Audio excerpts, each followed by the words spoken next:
I always enjoy having a house to myself. It gives me a sense of freedom and independence that I rarely experience when my parents are around. At that time, I was 18 years old, and my parents were on a short business trip. I was alone at home that night, sitting on the sofa browsing my phone when I heard a creaking sound.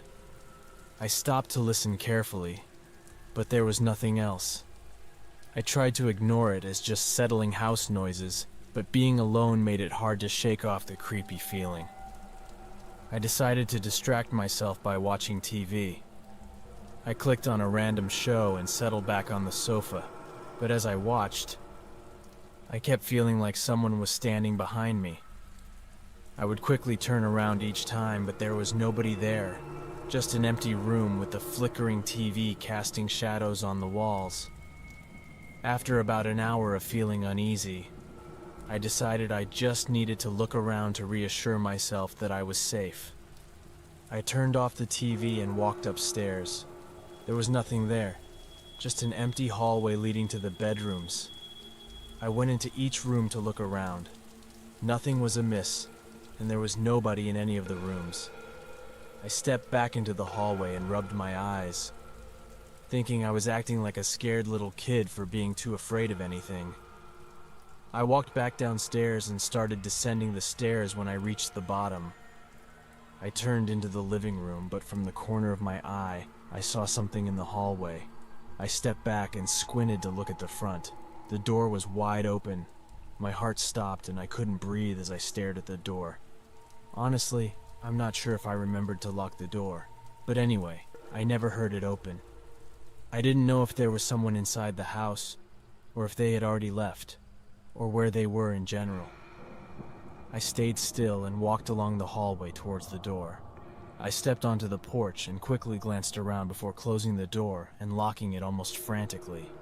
From afar, I heard the sound of the floor creaking from the other side of the house. It wasn't like someone walking, but maybe hiding. I walked to the kitchen. I stood at the far end of the room without seeing anything, but as I stood there, I heard a very faint breathing sound coming from behind the kitchen island. Someone was crouching, hiding just a few meters in front of me. Music. I ran out the front door, dialing 911 as I continued down the sidewalk. When the police arrived, they found no one inside, even though someone had clearly entered and walked around both downstairs and upstairs. They found shoe prints on the carpet upstairs that matched those found in the kitchen. What scared me the most was knowing that they had entered while I was at home, perhaps seeing me on the sofa while watching TV. I didn't know what their intentions were. Maybe they were just crazy people with no intentions at all. But even to this day, I find myself constantly looking over my shoulder when I'm alone, laughing.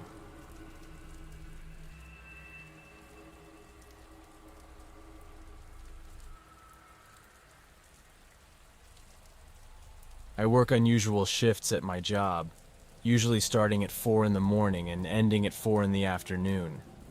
When I get off, I go home and immediately sleep for 8 hours, then wake up around 9 in the evening and stay awake until work.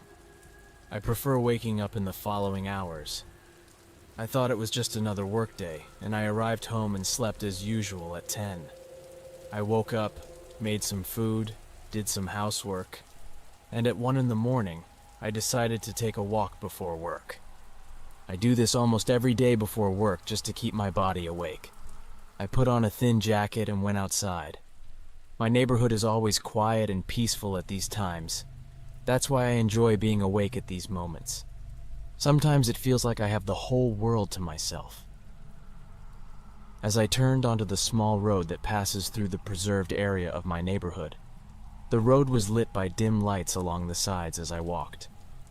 I saw a figure sitting on the bench underneath. He was quite far away when I first noticed him, maybe 2 or 3 minutes before I got close. But as I got closer, he was still there. I thought he was a jogger, taking a brief rest or something. If not, I didn't know why he was there. As I passed by, he stared at me. I smiled to show I was friendly, but he just stared and didn't say anything, which didn't make me feel any better. So I picked up my pace and planned to turn onto the next path about a quarter mile down. Just a few seconds later, another man came from a corner ahead of me and started walking towards me. I turned my head and saw the man on the bench now also walking towards me. I took a few more steps while my mind raced thinking about what to do. I wasn't sure if this was some kind of trap, but ultimately, I didn't want to take any chances. I veered into the trees and walked fast enough until I forgot about them once I turned off the path. Even though I heard the footsteps of the two men, I ran until I walked quite far into the woods, then settled my breath next to a tree while looking around. I could see both men standing at the edge of the road looking towards me. I took it as a sign that they were working together, so I kept walking through the forest until I found myself on the other side of the neighborhood. I made it home safely, and even went to work right after. I didn't immediately call the police because I wasn't sure if it was really a trap or not. But the more I thought about the men standing together looking into the woods, I decided it was best to call the police just in case. A month later, a woman from my neighborhood was kidnapped while out for a morning walk. I don't know if it was those men or if there was any connection at all, but I had a bad feeling in my heart that I would soon disappear.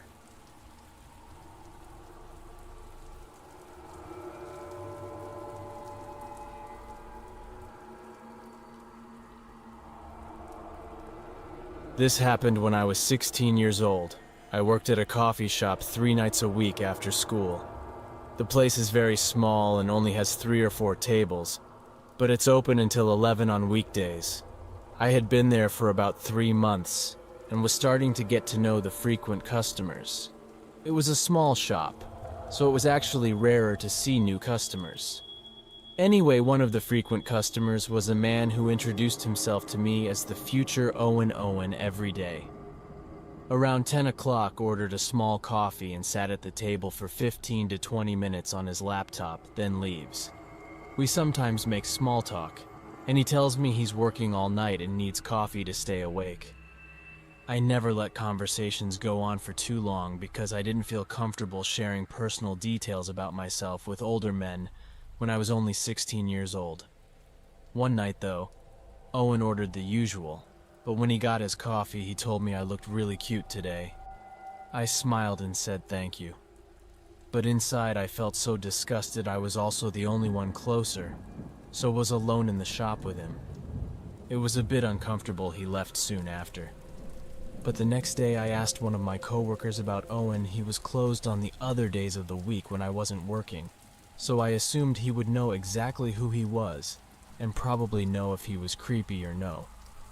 But he said he didn't know who he was, even after describing it.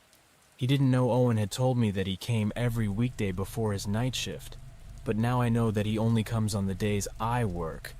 He left at 9 that night, and I was really worried. I spent the next hour trying to calm down, and told myself that it was all in my head. I was in the back storage room organizing shelves when I heard a bell near the door.